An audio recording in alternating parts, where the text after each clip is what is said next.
Okay, so sa first video, dito tayo huminto may account na tayo So kung na-miss niyo 'yon, balikan niyo lang sa playlist paano gumawa, okay, ng account.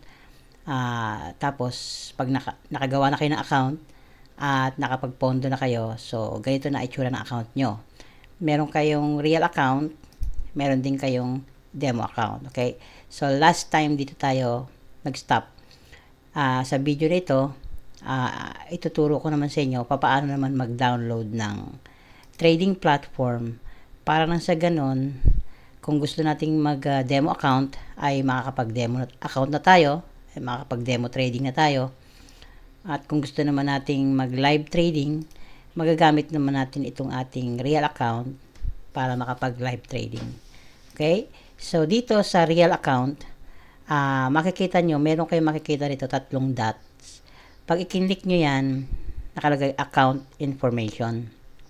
So i-click nyo lang yan at ito ngayon yung inyong credentials, no? Ito yung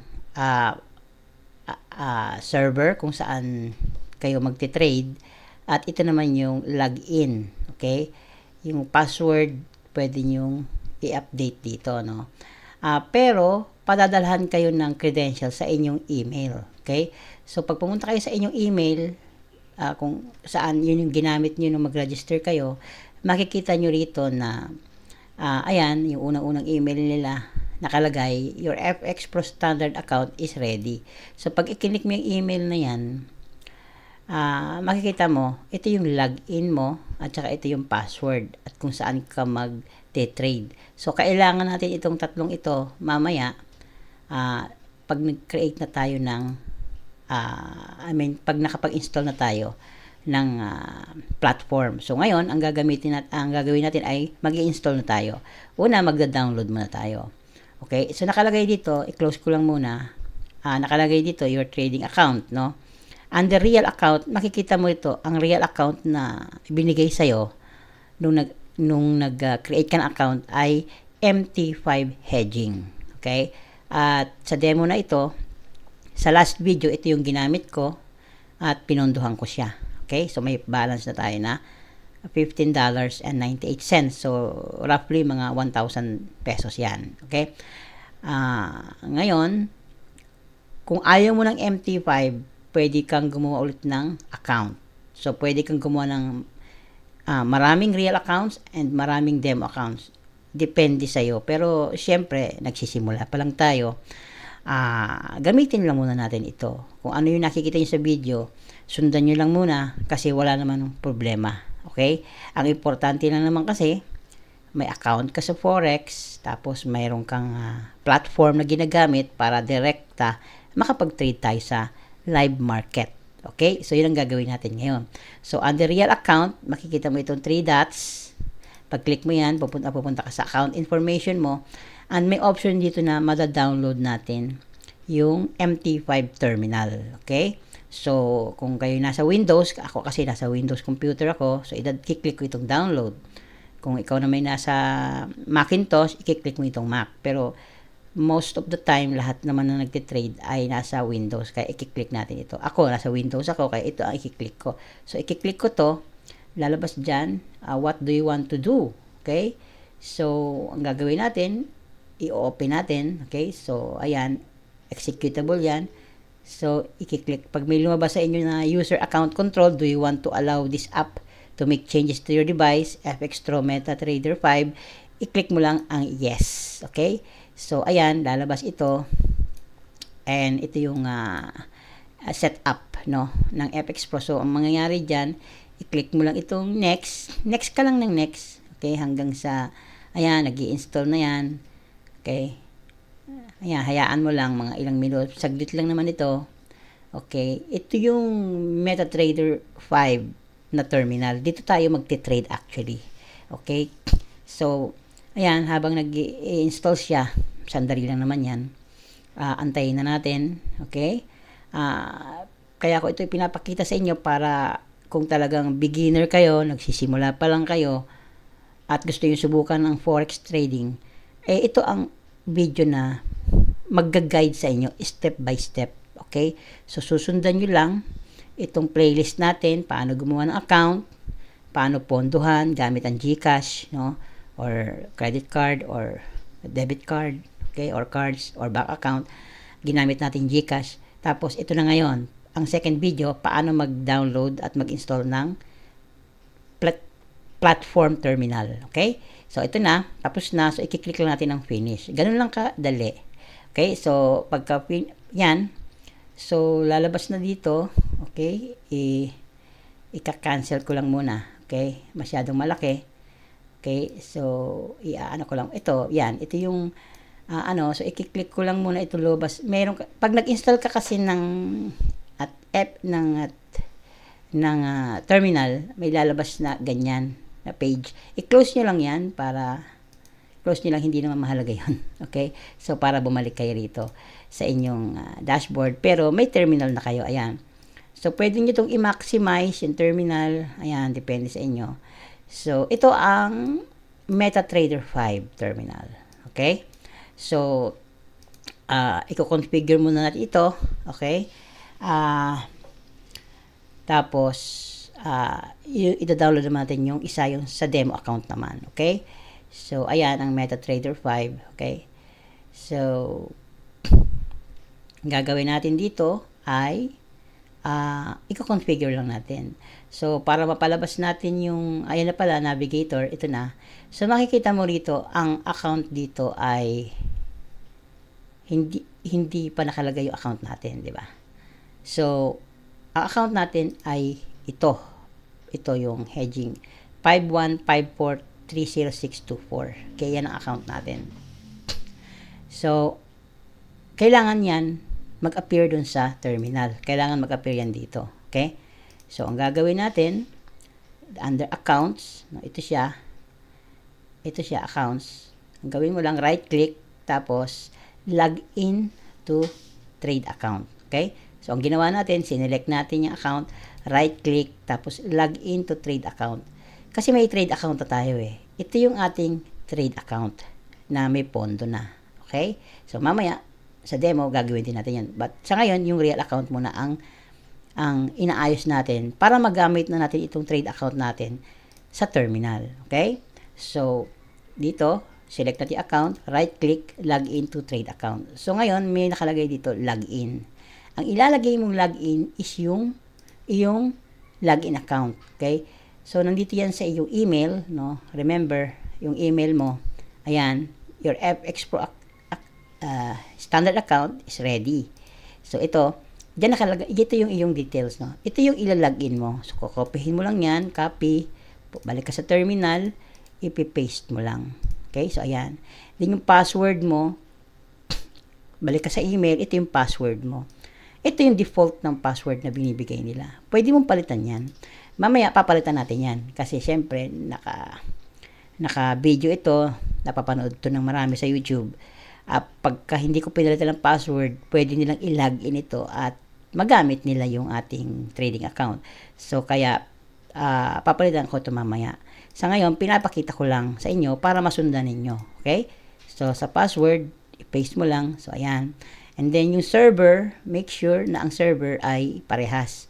FX Pro MT5. Kung ano yung sinasabi dun sa email para makalagin ka. Okay, in this case, FX Pro MT5 naman yan, pero marami namang options. No? Mamaya, yung demo naman tayo. Pero sa ngayon, itong live account ang inaayos natin. So, pag tama na yung login natin, tama na yung password, tama na yung server, naaayon dun sa email, pag click mo yung okay, makikita mo dyan, ayan, may tutunog.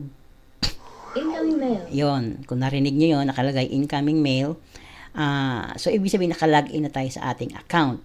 So, makikita mo dito, under accounts, pag i-click mo yan, ito na yung ating account. Ayan. Ayan yung ating account. Si Juan de la Cruz. Tayo si Juan de la Cruz, no?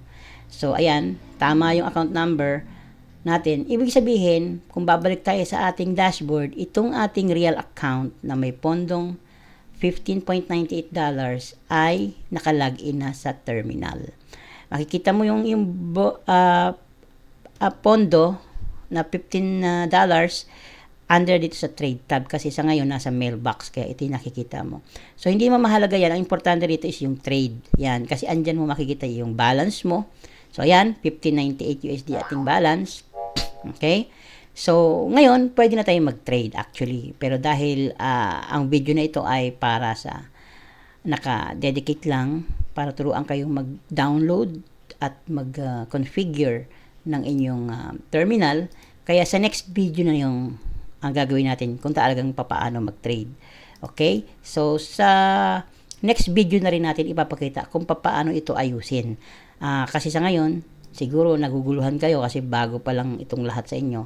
So, hindi nyo alam ano ba ito ibig sabihin ng screen na yan, ano ba yung ibig sabihin ng screen na yan, ano ba ibig sabihin ng screen na yan. So, sa susunod na video natin yung ipapaliwanag para step by step, di ba? Masusundan nyo talaga. So, sa ngayon, ang video na ito ay para lang sa pag-download at pag-install. Okay? So, susunod nating video ay yung demo account naman. So, ngayon, makikita nyo, kung babalik tayo rito sa ating FX Pro, nakita mo ang demo account natin ay MT4. Pero ang real account natin ay MT5. So, magkaiba. Di ba? Pwede naman yun. MT5 ang iyong live account. Okay? At MT4 naman ang iyong demo account. Kaya lang, ang hassle lang dito is mag-i-install ka ulit ng isang terminal na MT4. So, ang gagawin mo, katulad ng ginawa natin kanina, under demo, kiklik mo ulit itong third dot, account information, and i-download mo ulit itong MT4 terminal. Okay? So, i-download ulit natin itong MT4 terminal. Okay? So, i-open ulit natin. Okay? So, i-click natin yung yes, and then next lang tayo hanggang sa ma-install siya. Okay? So, mabilis lang naman yan. Aantayin natin. Parang yung kaninang ginawa natin. Pero, this time, ang ini-install natin ay yung MT4. Okay? MetaTrader 4. Yung kanina, MetaTrader 5. Ngayon naman, MetaTrader 4. So, tapos na siya mag-install, i-click natin yung finish. So, again, lalabas ulit yan. I-close nyo lang. Okay? And then, makikita nyo, ayan, bumalik na yung account. So, ito naman yung MT4. So, malaki siya kasi naka-maximize siya. Ilalagay ko lang sa may makikita nyo. So, ika-cancel ko lang muna ito. And, ika-cancel ko lang muna yan. And, ito yung maximize niya. Okay? So, ito yung niya, no? Ayan, paliliitin ko lang para makita ninyo. Okay? So, ganito naman ang itsura ng MT4. Okay? So, itong kanina, ba yan? Itong MT5. Nakalagay naman dyan, FX Pro MT5. Okay? So, ito naman ay FX Pro MetaTrader 4. Okay? So, kaya natin i-install ang MT4. Magkataka kayo, bakit dalawa platform natin? Bakit hindi isa lang? Kasi kaya pinakita ko to para makita ninyo paano mag-install ng pareho. So, pipili lang kayo ng isa. Pwede namang pareho, pero mas maganda yung isa lang. Okay? So, ang gagawin natin, pipili lang tayo. Ano ba gagamitin natin? MT4, itong MetaTrader 4, o itong MetaTrader 5, itong MT5 na tinatawag. Okay? So, ang gagawin natin, depende kasi yan sa account mo. So, dito kasi nakalagay, yung gumawa tayo ng demo account, pinili natin ang MT4. Pero nung gumawa tayo ng real account, binigyan na tayo ng real account nasa MT5. Pero pwede ka namang gumawa ulit ng real account. Okay, kikreate mo lang yun. Remember, babalik ako ha. Remember, kiklik mo na itong create account under real account. So, pag-create mo, pipili ka lang ulit ng platform. Kunyari, gusto mo MT4. Okay? Pag in-apply mo yan, at click mo with standard account, pag click mo yan, okay? Click natin yan. So, again, babalik tayo dito. Okay? So, ilalagay natin unlimited. Click mo lang dyan. Okay? Okay? So, ang mangyayari dyan, yung real account mo ay dalawa na. Okay? So, makikita mo rito, ang real account mo, meron kang MT5, meron ka ding MT4. Pero ang MT4 mo, walang laman. Ang MT5 natin, may laman kasi ito yung pinondahan natin. Pero pwede rin natin ilipat yan doon sa MT4. Kung gusto natin gamitin yung ating MT4 platform. Okay? Ngayon, halimbawa, ayan, ito, hindi kasi ngayon nakalagin yung ating account sa MT4, no? Ayan, MT4. So, pag click mo yung email mo, makikita mo sa inbox mo, lalabas ulit dyan yung iyong, pag nirefresh mo yan, lalabas dyan yung iyong bagong account sa MT4. So, ito, ayan naman yung iyong account sa MT4. Okay? So, ito naman yung account mo sa MT4. So, pag i-login mo yan, kasi ito nakalagay dyan, 963-5688, okay? Pag i-login mo yan, pupunta ka sa email mo, i-login mo to. So, ito, copyhin natin, okay? And then, saan ba yung MT4 natin? Ito yung MT4 natin. Yan. So, dito, para makita mo yung account mo, i-click mo lang itong nasa ilalim kasi. Ayan. Take note, inangat ko lang Ayan. Yung cursor ko, nilagay ko lang dito, inangat ko lang. So, para lumabas lang itong account. Okay? So, mamaya, i-configure natin yan. Kaya, huwag kayong mag-alala kung ano ibig sabihin niya kasi iisa-isahin ko sa inyong ipaliwanag yan para hindi kayo mawala. Ang purpose kasi natin dito, yung zero ka talaga, hindi mo alam. Tapos, magiging may alam ka na. Okay? So, ayun, click natin yung account, right-click, and then log into trade account. Okay? Kasi meron na tayong trading account na binigay ng ating broker. So, ang gagawin natin, kakopy lang natin yung login. Okay? Ilalagay lang natin dito. Tapos, yung password niya. Okay? Asan ba yung password niya? Ito. Okay? Balik tayo dun sa platform, paste natin, and then yung server, nakalagay dito, FX Pro Real 5. Okay? fxpro.com Real 5.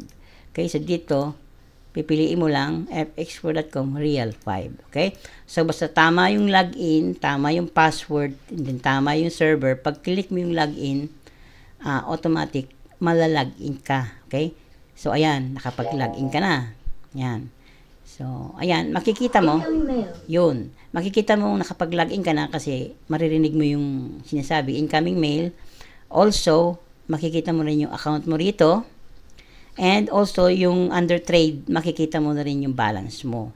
So, sa ngayon, zero ang balance natin dito sa MT4 kasi ang pera natin ay nasa MT5. Ito, di ba? Nasa MT5. Makikita mo rin yan dito. Bagamat may account tayo sa MT4, na nakalagin na tayo, pero zero ang balance natin. At may account tayo sa MT5, andun ang pera natin. Okay, so magtatanong kayo ngayon, bakit kailangang dalawa pa ang real account? So, ang sagot dyan, hindi kailangan. Pwedeng isa lang. Kaya lang, yung iba kasi, nakasanayan na mas gusto mag-trade sa MT4. Yung iba naman, gusto mag-trade sa MT5. At yung iba naman, na nasa MT4, gustong subukan ng MT5, yung iba namang nasa MT5, gustong subukan ng MT4, kaya hindi naman masamang meron kang dalawang trading account. Parang sa ganun, maikumpara mo kung paano mag-trade gamit ang MT5 platform o di kaya ang MT4 platform. Ayan, dalawang magkaibang platform yan. Ito yung MT4, ito naman yung MT5. Okay? So, ayan. So, pansinin niyo, maliban sa kulay, halos, wala naman sila halos pinagkaiba. Okay? So, ayan. Inaano ko lang para makita ninyo. Okay? Ayan. Yan ang MT4 dito at MT5 naman sa kanan. Okay? MT4 sa kaliwa, MT5 sa kanan. So, parehas natin itong iti-trade para lang mapakita sa inyo na pwede kayo mag-trade sa MT4 at pwede din kayo mag-trade sa MT5. Para na sa ganun, kung sa tingin nyo saan maganda, pwede kayo doon. Kasi pwede nyo naman pagpalit-palitin yan Katulad nyan, itong ating pera na $15 nasa MT5 account natin, pwede natin dalhin yan sa MT4. Okay? Halimbawa, o pwede rin natin yung hatiin. Kunyari, lagyan lang natin ng $5 itong MT4 natin. Tapos, tirahan natin ng, mga $10 yung ating MT5. Okay, so, magagawa mo yan dito sa iyong dashboard. Okay, kaya tayo may dashboard. Okay? Kaya ako pinakikita sa inyo na meron kayong dalawang account, isa sa MT5 at isa sa MT4, para pwede niyo siyang pagpalit-palitin. Okay? Pwede niyo siyang gamitin sabay kung gusto niyo. At lahat yan, ginagawa ninyo dito sa inyong dashboard. Okay? So, itong dashboard niyo na ito, nung ginawa natin ito sa video 1, ay libre lang, di ba? Okay? Libre lang. So, sa pamamagitan ng libreng paggawa ng account, pwede kayong makapag-demo trading. Okay? So, ang kagandahan kasi, kung iisa lang ang iyong terminal na gagamitin, mamimili ka lang. Halimbawa, MT4 ba o MT5? Ang kagandahan kasi niyan is pwede kang maglagay ng dalawang account, isang real account at isang demo account. For example, itong demo account natin ay nasa MT4. Okay? Kaya pwede natin itong i-login sa MT4 terminal. Okay? So, dito sa email, okay, pag bumalik tayo, nakalagay dito, your FX Pro demo account details. Okay? So, ito yung ginawa nating demo account. Okay? Sa email, kung matatandaan ninyo. So, pwede natin itong i-login. So, i-login natin ito ngayon. So, copy natin yung login natin. Punta tayo sa MT4. Under accounts, right-click, and then log into trade account ulit. Okay? So, this time, palitan natin yan. I-paste natin yung tamang login. Tapos, ang password, ilagay natin yung tamang password. Okay? Yung tamang password. At yung server, yung tamang server. So, ang server ng demo account natin ay nasa demo 06. So, yun ang gagamitin natin. Demo, click nyo na itong drop down, demo 06. Okay? So, basta tama ang login, tama ang password, tama ang server. Pag nag-login ka, makikita mo dito ngayon, meron ka ng dalawang accounts. Di ba? Yan, itaas lang muna natin para makita ninyo. Ayan, makita nyo, may nakalagay na, may narinig kayo, incoming mail. Ibig sabihin, nakalagin ka na sa parehong account. Ayan, nilagay ko sa trade. So, makikita mo dito yung demo account mo ay may lamang 500. Okay? Yung real time, yung real account mo ay wala. Malalaman mo kung anong account ang ginagamit mo kasi makikita mo yan dito. Nakalagay dito yung login mo at yung server mo. So, sa ngayon, ang nakalagin sa terminal na to ay ang demo account. So, ganito tayo magti-trade sa mga susunod. Magde-demo tayo, tapos pag ready na tayo mag-live trade, magsi-switch lang tayo. Madali lang mag-switch sa live trade. Sa pamamagitan lang nito, no, makikita mo yan, no, dalawa yan. No. Isang real account at isang demo account. So, sa ngayon, ang nakalagin dito sa MT4 terminal natin ay yung demo account. Nakalagay naman, demo account. Ayan, o. Demo account. Pag gusto mo mag-switch sa real account, i-double click mo lang ito. Yung real account mo. And then, pag click mo yung login, makikita mo, magpapalit na yan. Ayan. So, real na. Diba? So, ganyan ang gagawin natin sa mga future videos natin. Meron tayong isang real account na may lamang pera. At meron din tayong isang demo account na may lamang demo money. Nang sa ganon, pag gusto nating magsumubok ng mga trading strategies, sa demo account mo natin to gagawin. Pag sa demo account, medyo nagpapanalo na tayo or confident na tayo, pwede tayo mag-switch sa real account. Okay? So, ganun yan. So, dito sa video na ito, naipakita ko sa inyo paano gumawa ng, paano mag-install ng terminal at paano i-login yung account ninyo sa terminal. Okay? Dito sa MT5, isa lang ang nakalagin natin dito na MT5 kasi wala tayong ginawang demo account. Okay?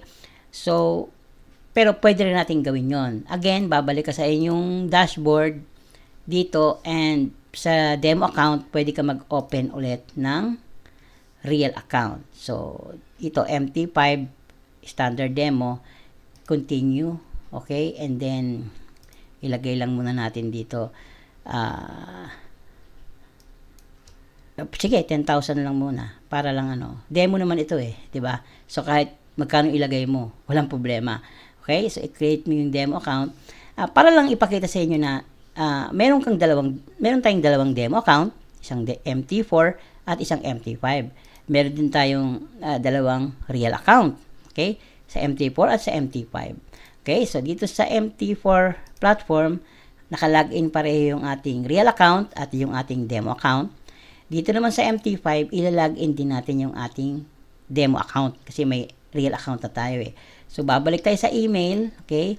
Pag ni-refresh natin yan, ito yung ating demo account details na panibago na ginawa. Okay? So, pag click mo yan, ito yung detalye. So, ilagin natin to, okay? Again, pupunta ka sa MT5 terminal mo, under accounts, right click, and log in to trade account. Click mo yung tamang, ilagay mo yung tamang login, tapos yung tamang password, okay? Ayan. At yung tamang server, MT5 demo.